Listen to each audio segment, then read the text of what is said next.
All right. Hey, everyone. Good to be here with two amazing people. I am here with Brittney McAllister and the one and only John Clidy. Brittney, John, thank you both for being on with me. We are so excited because we are almost roughly 30 days away from our first ever Profit Share Virtual Summit that Linda and I are hosting October 6th. And we've put a lot of time and effort into this. We have an amazing lineup of speakers from we got Gary Keller, we got Jason Abrams, we got these two rock stars with us. And so what I wanted to do today was just take a few minutes and hop on a recording with them and let you get to hear a little bit about their story inside of KW and then what some of the things they're going to talk about during the summit. So with that being said, Brittney, I'm going to start with you. So Brittney, thanks for being on today and share with everyone a little bit about who you are and your journey at KW. Yeah, well, thank you for having me. I am so excited. It's going to be here before we know it. So I joined Keller Williams in 2017. And the short version is that I came kicking and screaming. I was not super excited to join Keller Williams. And it was more so that I didn't know anything about it. And it was outside of my comfort zone. I've grown up in real estate. So my mom got her real estate license when I was 11. And we had kind of grown up at the brokerage that we were at previously, or I did rather. So when they decided that we were going to make a move, I was less than excited. So you weren't really like the driving force behind that, right? Like you were kind of like, oh, we have to do this. Exactly. And so we ended up coming over to Keller Williams in 2017. And from 2017 to 2018, I doubled my business. Put some systems in place, figured out kind of what I was doing. And then again, from 2019 to 2020, went ahead and doubled it again. And so just being able to be around people that are so growth minded and building things that are way bigger than I've ever even dreamt of has really pulled my business a lot further than I ever could have imagined. And so now I'm in a place where I get to speak on that. And I'm very much walk the walk, talk the talk. And so for me, it was like I had to do it first before I could tell people about it. And now that I'm doing it, it's a lot more for me fun to share my experience and be able to bring other people into that.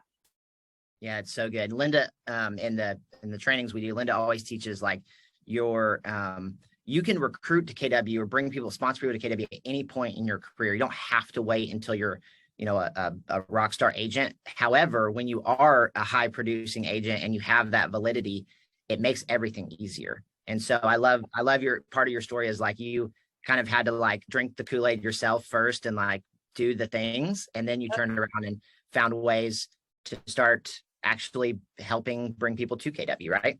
Yep, absolutely. Yeah, that's awesome. Okay, so let's pause there. I'm going to go over to John. So my thing with John is I always say when I introduce him that he's had like every role in the company because he's done it all. And what's amazing is, John, you've done it in such a short time. So you kind of take like the 10X rule to another level. So John, tell everyone a little bit about who you are and your journey at KW. Yeah, thanks for having me. This is exciting.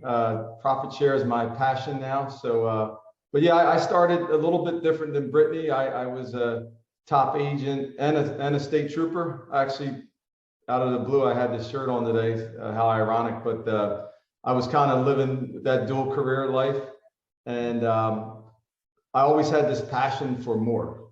And when I got exposed to Keller Williams, I was like, oh my God, like this place is like great. Like, if you're influential, you can get opportunities and this profit share, and we share our books, and there's culture and God, family, business. I just fell in love with all that stuff, and I was like, this is for me. I'm in. Sign me up. And then when I joined, really, you're not lying. I mean, I think like 2011, 12, 13, it's kind of slow. I came in as a mega agent and then transitioned into being an OP. But I will tell you, the models and systems here are like, there's not like you said, there's no Kool-Aid here. Like, it's true. Like I went from a team of 6 or 7 agents to now we're like maybe a couple months away from 600 agents.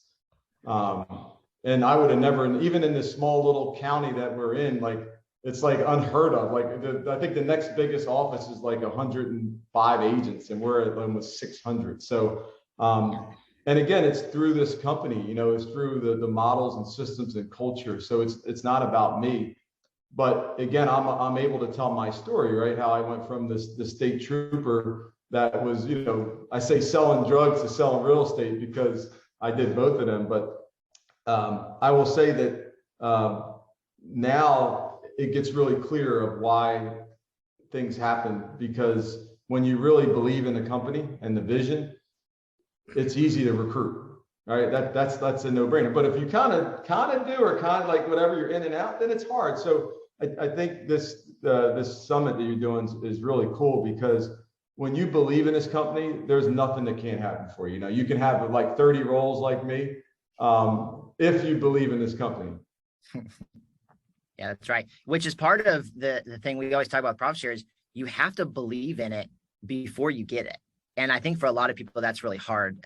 Most real estate entrepreneurs are kind of chasing the thing that's in front of their face. That commission check's easy, quicker to get. I don't want to say easy, but quicker to get your hands on, versus Profit Share is a long-term play. And what's cool about that is, like, John, how long have you been at KW, like as a full-time agent? 2011. I came in 2011. Okay, so really not that long. You're talking a decade at the company. And will you share a little bit about like your Profit Share today?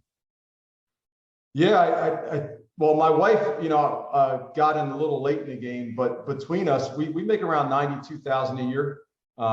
And I just seen recently that I think I'm like 489. So I'm about to hit that 500,000 mark. So I'm pretty cool, you know, and I don't think many have done that, right? I looked at the number, there's not many. Yeah, you're talking. So John, you're talking about your lifetime earning, right? At KW is right around 500. Yeah, there's, I wish I'd pulled that stat ahead of this time, but it's not a lot. I mean, the number, every time you go up a new benchmark, that number gets smaller. It's either like 300 or 500. I remember either number, but it's not 6. I do know that. Yeah.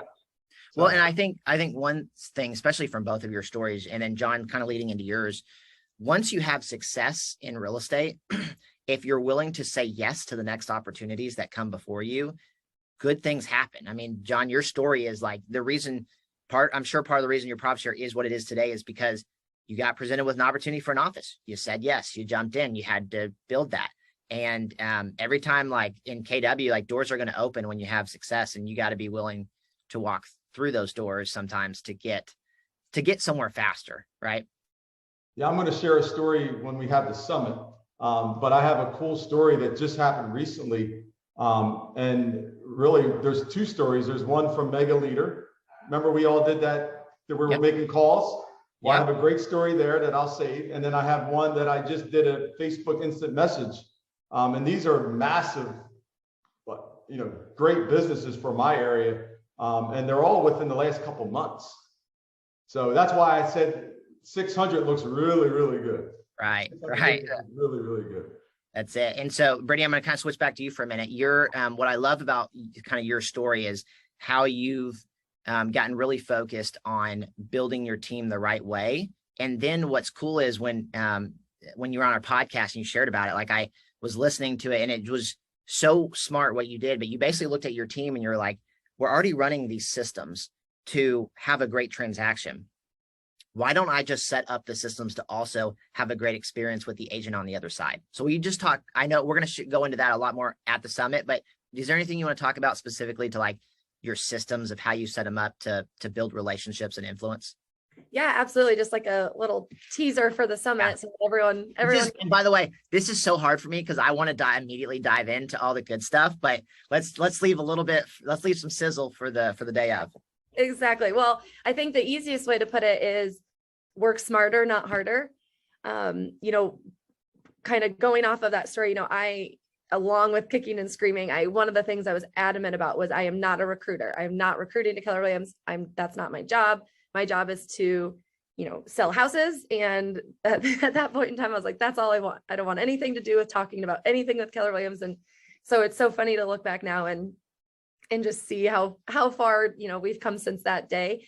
And really though, that's still my thing. I'm still not recruiting. Now I say work harder or work smarter, not harder, because, I'm already talking to these people throughout the transaction anyway. It's really just diving into conversations about them and about their business. And I just submitted like these bullet points I get to go down to Florida later this month and do a mastermind down there. And one of the bullet points I put was, it's not about you. And that's a huge thing. I think just, even going off of what John was saying, was it's never about us. And, making it about the other person will always bring more to you.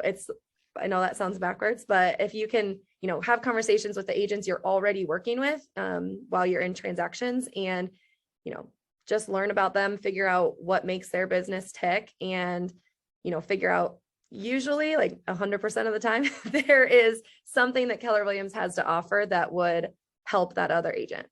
Yeah, that's so good. Awesome. Okay. So last question to kind of wrap us up.